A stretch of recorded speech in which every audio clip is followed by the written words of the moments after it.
Assalamualaikum warahmatullahi wabarakatuh. Berjumpa kembali dengan saya MC Kondang yang bernama Putra Andika di channel Putra Andika. Apa kabar semuanya? Berak masih lancarkah? Tanpa banyak cacit-cot bacot, langsung saja kita ke filmnya. Di awal film memperlihatkan dua biarawati mendatangi tempat gelap. Bertuliskan Tuhan telah berakhir sampai di sini. Seseorang suster pun memasuki ruangan tersebut dan satunya lagi menunggu di luar. Lalu ia berdoa. Suasana pun semakin mencekam. Tak lama kemudian biarawati yang masuk tadi pun keluar dengan langkah yang sangat-sangat gontai, dengan penuh luka cakaran di sekujur tubuhnya, dan seketika memberikan kunci. Lalu dedemit jahat menariknya kembali ke dalam. Biarawati yang berdoa tadi pun terkaget-kaget, lalu masuk ke dalam ruangan tersebut. Tiba-tiba pintu kamar terbuka dengan sendirinya. Seketika ada makhluk yang menghampirinya. Salib yang di dinding pun ikut terbakar. Peristiwa tersebut yang membuat suster itu memutuskan untuk bunuh diri. 1 minggu telah berlalu. Di suatu hari yang mencekam memperlihatkan seseorang yang sedang menarik gerobak, sepintas melihat mayat yang bergelantungan. Mayat tersebut adalah jasad biarawati yang di awal scene tadi sedang dimakan burung puyuh. Maksudnya burung gagak. Di latar lain di gereja Vatikan sedang menyelenggarakan kesedihan, di mana dikabarkan bahwa ada seorang biarawati yang bunuh diri di sebuah gereja terpencil. Tanpa panjang kali lebar, pendeta itu pun diutus untuk menyelidiki kasus tersebut. Sebut saja pendeta itu bernama Tejo, dan ia pun diutus dengan seseorang biarawati.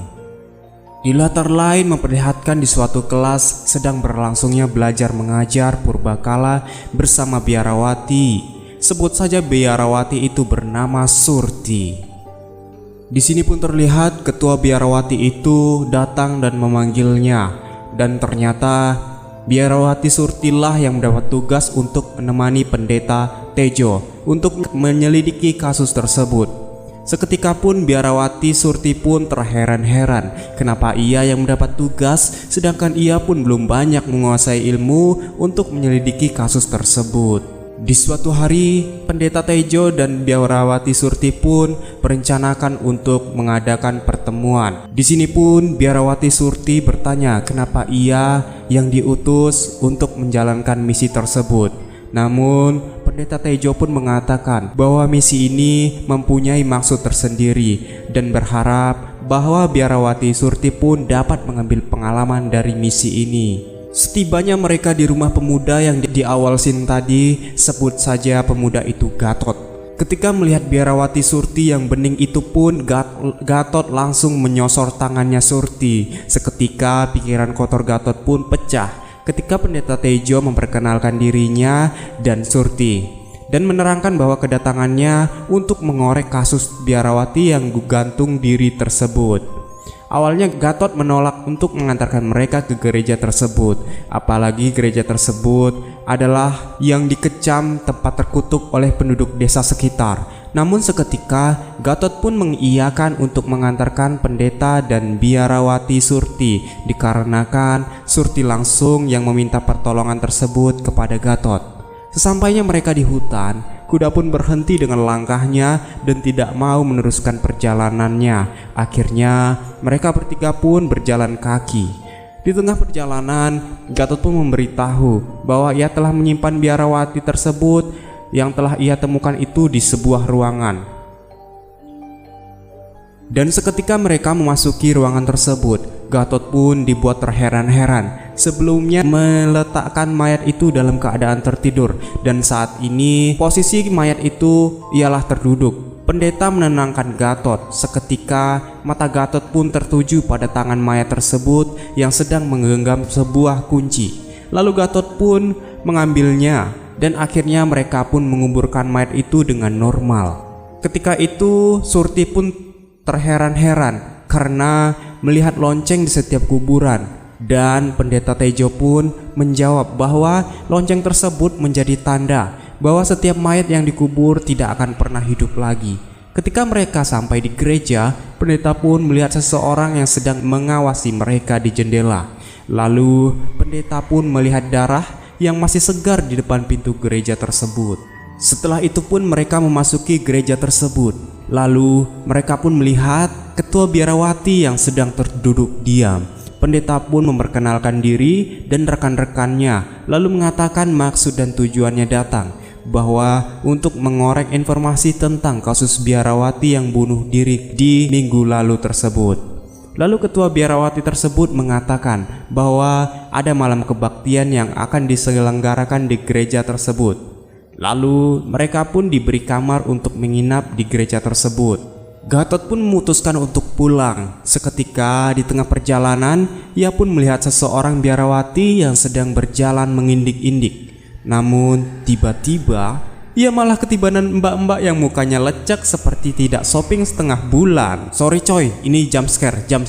Tolong yang tidak kuat tutuplah mata Anda beberapa detik. Sontak saja Gatot pun berlari sekencang-kencangnya dan mencabut salib yang ada di dekatnya. Di tengah perbincangan antara Surti dan pendeta Tejo pun, Surti mengaku mempunyai indera ke-6 setelah ke-5 dan ke-4. Tejo pun menceritakan bahwa ia pernah gagal dalam misi menyembuhkan anak kecil yang bernama Tukino. Sebut saja namanya Tukino saja ya, biar membumi di Indonesia. Namun pada akhirnya Tukino pun meninggal sebab luka-luka dalam proses misi penyembuhan tersebut. Di pertengahan malam, pendeta Tejo pun mendapat gangguan, yaitu dibangunkan oleh radio yang menyala sendiri. Seketika itu pun ia melihat anak kecil lari ke dalam hutan, lalu ia pun mengejarnya, dan ternyata itu adalah si Tukino yang pernah ia sembuhkan di tahun lalu. Di sini pun terlihat Tukino mengeluarkan ular dari mulutnya lalu menyerang pendeta Tejo tersebut, yang membuat pendeta tersebut jatuh ke dalam peti dan terkubur dengan sendirinya. Surti terbangun seketika melihat sosok hitam mendekatinya lalu menghilang. Namun ketika Surti melihat ke kaca, tiba-tiba ini jump scare coy, ini jump scare. Bagi yang takut tutup mata, oke? Ia pun langsung lari ketakutan menuju hutan. Setibanya di hutan, ia pun mendengar lonceng berbunyi di arah perkuburan dan mengetahui bahwa pendeta telah terkubur hidup-hidup. Ia pun dibuat terbingung-bingung seketika semua bel berbunyi. Tetapi berkat ia bertahun-tahun bertapa di Gua Subro, Surti pun langsung menggali kuburan pendeta tersebut menggunakan sekop. Lah, tiba-tiba kok ada sekop ya di situ? Sejak kapan? Namun terlihat si Jurik pun tetap mencekek pendeta Tejo. Untungnya Surti pun berhasil menggali kuburan tersebut lalu mengeluarkan pendeta Tejo tersebut. Setelah pendeta selamat, ia pun melihat beberapa kitab di dalam makam. Lalu pendeta pun mengambilnya guna untuk mencari tahu sebenarnya apa yang terjadi pada kasus ini. Kenapa banyak sekali kejanggalan pada kasus ini. Ngomong salah-salah terus aing kampret. Keesokan harinya mereka pun membagi tugas. Pendeta mengorek informasi dan mencari biarawati, sedangkan Surti ditugaskan untuk mencari tahu tentang kunci yang mereka temukan pada mayat tempo hari lalu. Ketika Surti berjalan keluar dari gereja itu, ia pun melihat bahwa ada yang mengawasinya dari jendela. Banyak CCTV-nya, nian. Dan Surti pun lalu mengikutinya. Sesosok tadi pun mengarahkan ia memasuki ruangan sunyi, sepi, sendiri. Di dalam ruangan tersebut terlihat biarawati menggunakan jubah hitam yang sedang berdoa. Ketika Surti ingin menegur biarawati tersebut, lalu tiba-tiba tangannya pun ditarik. Dan ternyata yang menarik tangannya tersebut itu, sebut saja namanya biarawati Tukiem. Ia mengatakan bahwa biarawati yang sedang berdoa tersebut bernama Martina dan tidak bisa diganggu gugah. Di sini pendeta pun terlihat sedang mempelajari kitab yang ia dapatkan di area makam semalam. Pada sampai ia menemukan tulisan bahwa semua yang terjadi adalah musibah dari si Jurik. Biarawati Tukiem pun mengajak Surti ke ruangan di mana biarawati yang digantung diri itu terjadi. Dan ia pun memberitahu bahwa yang gantung diri itu adalah sebut saja Suster Eci. Di tengah-tengah pembicaraan biarawati Tukiem yang sedang membicarakan Suster Eci, Tiba-tiba pintu pun terbuka sendiri. Sepintas saja biarawati Tukiem mengalihkan pembicaraan tentang gereja itu. Dulunya adalah kastil yang mempunyainya adalah penyihir, dan penyihir tersebut banyak memanggil roh-roh jahat dari neraka. Namun sebelum penyihir tersebut benar-benar berhasil membuka gerbang neraka, gereja Kristus menguasai kastil dan menutup gerbang neraka dengan darah Kristus. Namun roh jahat tetap berusaha keluar di saat peperangan untuk menguasai kastil itu terjadi. Namun selama berpuluh-puluh tahun biarawati pun berdoa agar para jurid tidak dapat mengganggu umat manusia di sekitar. Sebelum Tukiem pergi dan meninggalkan Surti pun bertanya tentang kunci yang didapatinya. Namun Tukiem pun menjawab tidak mengetahui perihal kunci itu. Di saat pendeta mencari tahu tentang misteri ini, namun ketua biarawati pun mengatakan sudah terlambat dan biarawati Tukiem telah meninggal. Dengan rasa penasarannya yang membabi buta, pendeta Tejo pun lalu membuka jubah ketua biarawati tersebut. Lalu ternyata di lain latar, Tukiem pun bermimpi buruk terkejut lalu bangun dari tidurnya sendiri. Ya iyalah, tidurnya sendiri kok. Lalu melihat bayangan yang mengatakan Tuhan menyelamatkanmu. Lalu terlihat sosok lain yang menuntunnya ke ruangan rahasia. Lalu Tukiem pun melihat tulisan yang tertera di pintu itu yang bertuliskan Tuhan sampai di sini. Lalu ia pun terhisap ke dalam ruangan tersebut. Nasib baik, sebab ia pun dapat menyelamatkan diri dan berlari sekencang-kencangnya. Lalu tiba-tiba mulut ia pun dibekam dari belakang oleh seseorang yang ternyata itu adalah Suster Tukiem.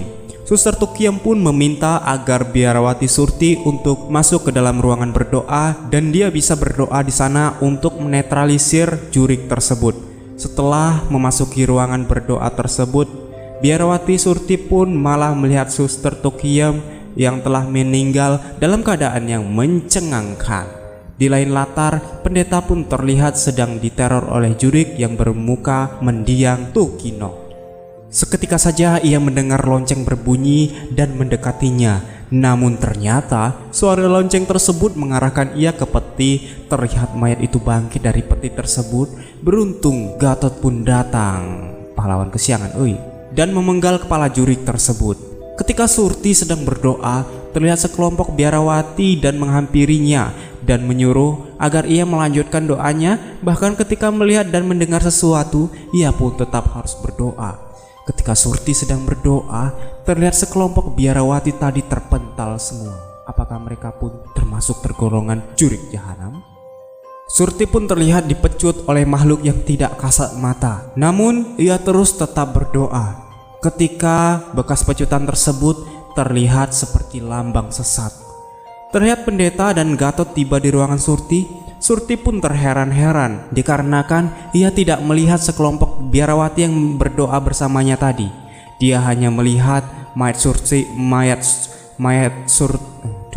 susah baca Lalu tiba-tiba Suster Tukiem bangkit lalu menusuk pendeta Tejo tersebut. Gatot pun memegangi mayat tersebut lalu membakarnya dengan salib yang berapi. Ketika jasad itu masih bergerak, lalu Gatot menembakinya dengan AK-47 yang ia bawa. Gatot berkata ia sudah lelah dengan semua ini. Lalu Suster Surti pun berkata, kita harus menutup gerbang gaib untuk mengurung para jurik-jurik yang berkeliaran. Dan ia pun berkata bisa mengunci pintu tersebut dengan darah Kristus yang berada di ruangan bawah tanah. Ketika mereka memasuki ruangan bawah tanah tersebut, terlihat lubang kunci di patung Maria. Tanpa waktu lama, Surti pun memasukkan kunci, lalu terbukalah. Dan memang benar, di dalamnya ada darah Kristus. Kemudian mereka memasuki ruangan yang terdapat Tuhan sampai di sini. Setelah masuk, Surti pun mendapat teror dari para jurik yang mengantarkannya ke dalam ruangan penyembahan iblis.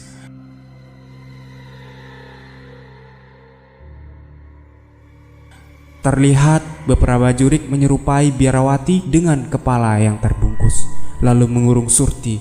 Tejo yang menyaksikan berusaha menyelamatkan Surti. Terlihat seketika kepala Surti terbungkus. Ketika Gatot membukanya, ternyata Surti sedang dirasuki oleh para jurik-jurik jahanam.